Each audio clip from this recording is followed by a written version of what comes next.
নমস্কার বন্ধুরা, আবাসিক ঘরকন্নায় আপনাদের সকলকে স্বাগত। আজ আমি আপনাদের সামনে এঁচোড় চিংড়ি রেসিপি নিয়ে এসেছি। কীভাবে করি, কত সহজে করা যায় সেটাই আপনাদের করে আমি দেখাবো। আসুন দেখি কিভাবে কি করা যায়। আসুন বন্ধুরা, এঁচোড় চিংড়ি করার জন্য দেখুন আমি এই মশলাগুলো নিয়ে নিয়েছি। গোটা জিরে আর গোটা ধনে, শুকনো লঙ্কা আর গোলমরিচ, গোটা গোলমরিচ, এগুলো আমি শুকনো খোলায় ভেজে নেব। এইগুলো আমি শুকনো খোলায় ভালো করে একটু নেড়ে চেড়ে ভেজে নেব। নিয়ে তারপরে আমি এগুলোকে গুঁড়িয়ে নেব। এতে দেব সামান্য পরিমাণ লবণ। এতে সামান্য লবণ দিলে কি হবে, এই মশলাটাও খুব ভালো হবে। আপনারা এইভাবে একটু করবেন, দেখবেন খুব ভালো হবে। দেখুন আমার মশলা মোটামুটি ভাজা হয়ে গেছে, আমি এখন এটাকে নামিয়ে নেব। এঁচোড়টা করার জন্য আমি এখানে আগে থেকে এঁচোড়টাকে আর আলুটা অল্প করে আমি ভাপ দিয়ে নেব। তাহলে কি হবে, এঁচোড়ের গায়ে যে একটা আঠা থাকে সেটা কেটে যাবে। এখন আমি এঁচোড়গুলো দিয়ে দেব, আর ওর সঙ্গে আলুটাও দিয়ে দেব। আমি আগে থেকেই এঁচোড় আর আলু কেটে রেখেছিলাম। এখন এতে দিয়ে দেব অল্প করে একটু হলুদ দেব, আর দিয়ে দেব কিছুটা লবণ দিয়ে দেব।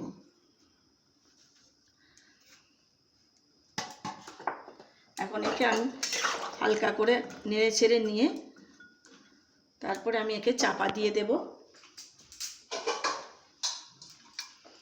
গরম হতে থাকুক এটা। এই যে আমি দেখুন বন্ধুরা, আমি ওই এঁচোড় চিংড়ি করার জন্য আমি চিংড়ি মাছ নিয়ে নিয়েছি। আমি এখন এই চিংড়ি মাছের মধ্যে দিয়ে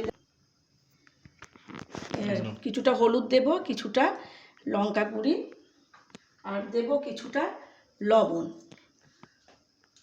এটা আমি ভালো করে মাখিয়ে নিয়ে তারপরে আমি এটাকে ভেজে নেব। বন্ধুরা, কড়া আমার গরম হয়ে গেছে, আমি এখন চিংড়ি মাছগুলোকে ভেজে নেব।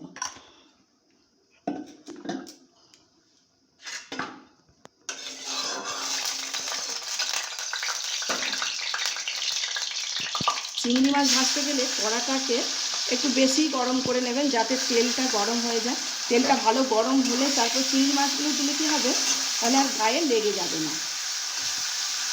আর চিংড়ি মাছ খুব বেশি ভাজবো না, মানে কড়া করে ভাজলে চিংড়ি মাছ শক্ত হয়ে যাবে, তাই আমি হালকা করেই ভেজে নেব।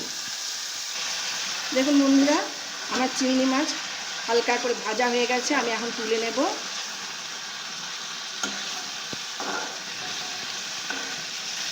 সমস্ত চিংড়ি মাছ আমি তুলে নিলাম।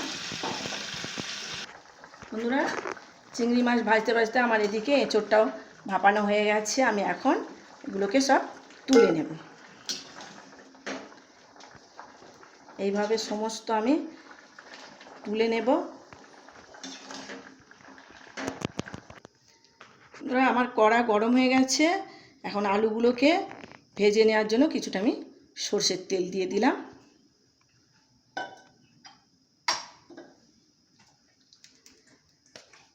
তেল গরম হয়ে গেছে, আলুগুলোকে দিয়ে দেব।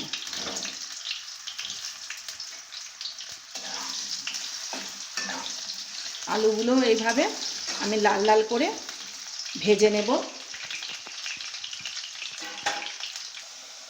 আলু আমার ভাজা হয়ে গেছে, এবার আমি সমস্ত আলুকে তুলে নেব। ওই তেলের মধ্যেই আমি এঁচোড়গুলোকে ভেজে নেব।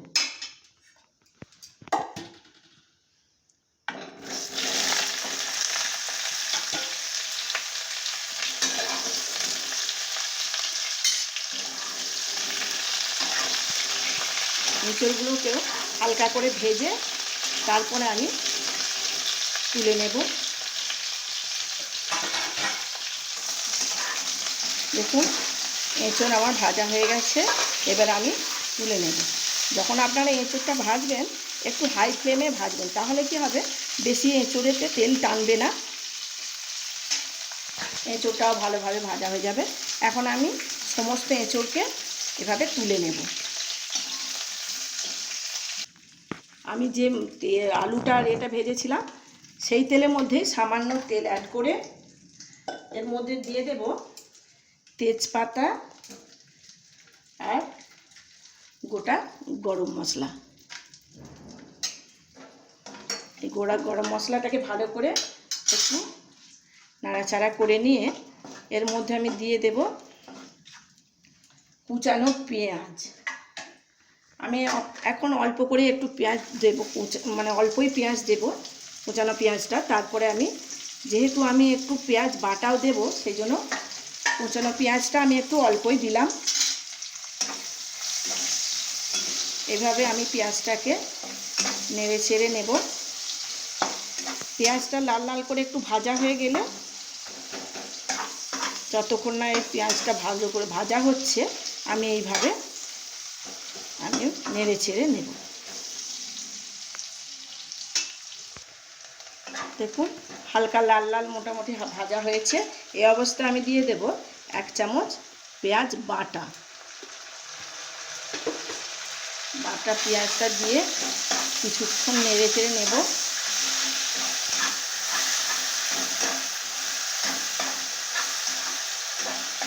পেঁয়াজটা নাড়াচাড়া করতে করতে আমি এতে দিয়ে দেব আদা রসুন, 1 চামচ দিয়ে দেব আদা রসুন পেস্ট।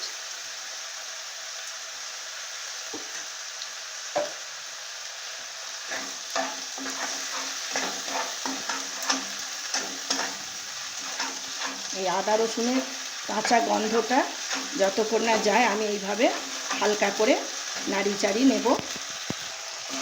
দেখুন অনেকটাই পেঁয়াজটা ভাজা হয়ে গেছে। আমি এর মধ্যে দিয়ে দেব কিছুটা কাঁচা লঙ্কা পেস্ট।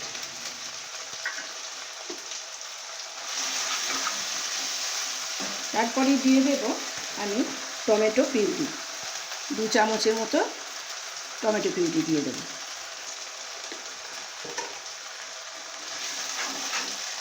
টমেটো পিউরিটা দিয়ে কিছুক্ষণ এইভাবে নাড়াচাড়া করে নিয়ে এতে দিয়ে দেব আমি লবণ। তাহলে কী হবে, এটা তাড়াতাড়ি সেদ্ধ হয়ে যাবে, গলেও যাবে।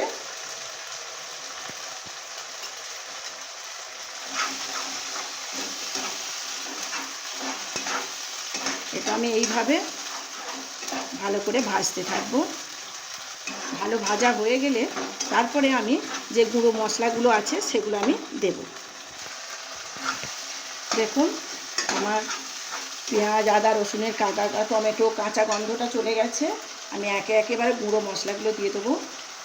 1 চামচ জিরে গুঁড়ো, 1 চামচ ধনে গুঁড়ো, আর দিয়ে দেব 1 চামচ কাশ্মীরি লঙ্কার গুঁড়ো। ঝালের জন্য দিয়ে দেব 1/2 টিস্পুন ঝাল লঙ্কার গুঁড়ো। যেহেতু আমি কাঁচা লঙ্কা বাটা দিয়েছি, এই জন্য আমি ঝাল লঙ্কাটা একটু কমই দিলাম।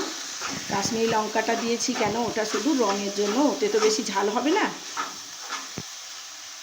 আর দিয়ে দেবো আমি কিছুটা পরিমাণ হলুদ।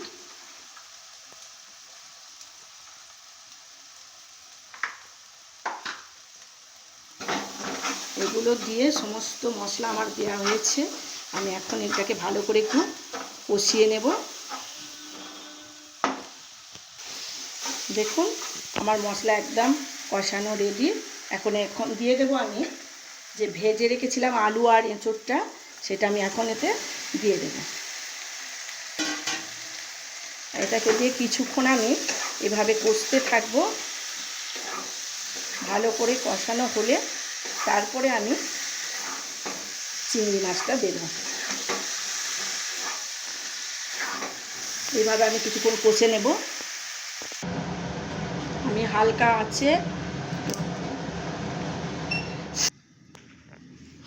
আছে আমি এটাকে কষতেছিলাম।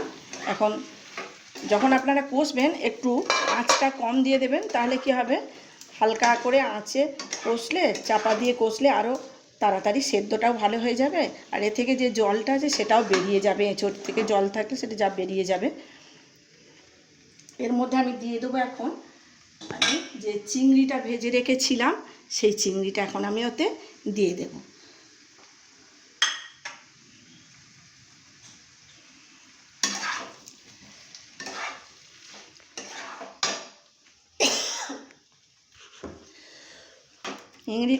এঁচোড় চিংড়ি তো, চিংড়িটা ভালো করে যদি না এখন থেকে দেওয়া হয় তাহলে এর যে ফ্লেভারটা সেটা পুরো পাওয়া যায় না, তাই আমি চিংড়িটা দিয়ে কিছুক্ষণ কষে নিচ্ছি। নিয়ে আমি এতে দিয়ে দেব অল্প পরিমাণ চিনি। চিনিটা দিলে কি হবে, স্বাদটাও বাড়বে, তাই অল্প করে চিনি দিয়ে দেবেন আপনারা।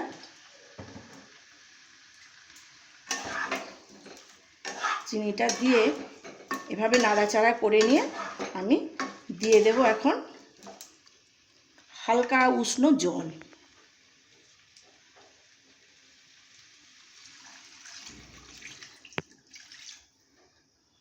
আমি এইরকম জলই দেবো, আর বেশি জল দেব না, কারণ এঁচোড়টা এই জলটা দিলেই আমার এঁচোড়টাও সেদ্ধ হয়ে যাবে আর গ্রেভিটাও ভালো থাকবে। আমি এখন একে কিছুক্ষণ ঢাকা চাপ। দেখুন বন্ধুরা, এঁচোড় চিংড়ি কত সুন্দর হয়েছে, কতটা লোভনীয় হয়েছে দেখুন। এখন এই অবস্থায় আমি দিয়ে দেব কিছুটা গরম মশলা, আর দেব কিছুটা ঘি। ঘি দিলে এর টেস্টটাও বাড়বে, খেতেও ভালো লাগবে। খুব সহজেই এইভাবে বানিয়ে নিন এঁচোড় চিংড়ি।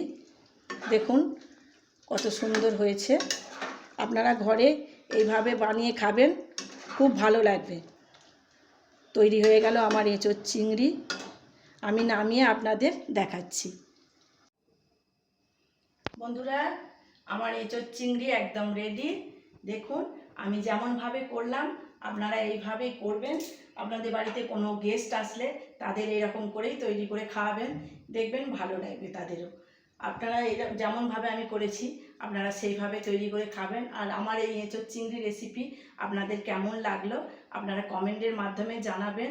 যদি ভালো লাগে একটা লাইক করবেন, শেয়ার করবেন আর সাবস্ক্রাইব করবেন আমার চ্যানেলটিকে। আর ততক্ষণের জন্য আপনারা ভালো থাকবেন, সুস্থ থাকবেন, সাবধানে থাকবেন।